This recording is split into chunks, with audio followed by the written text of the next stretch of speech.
Teka lang. Testing number 11. Final testing.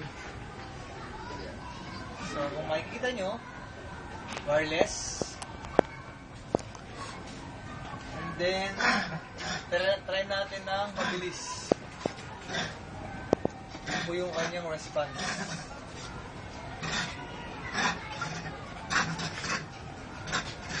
Tapos sa close.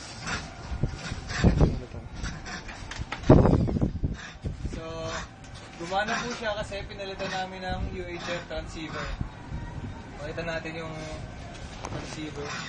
Nasa loob po yung transmitter natin. Receiver yun. Transfer tayo pala. Receiver. Yan po. Wireless. Wireless na po yan. May nakabaw kayong wire yan. Sa power supply. Eto. Power supply ng mga servo. Pero yung data transmission, wireless na po. Sige nga, mas mga yung upuhan, talaga wireless yan. Yan po. Papakikita namin yung upuan, wireless na po.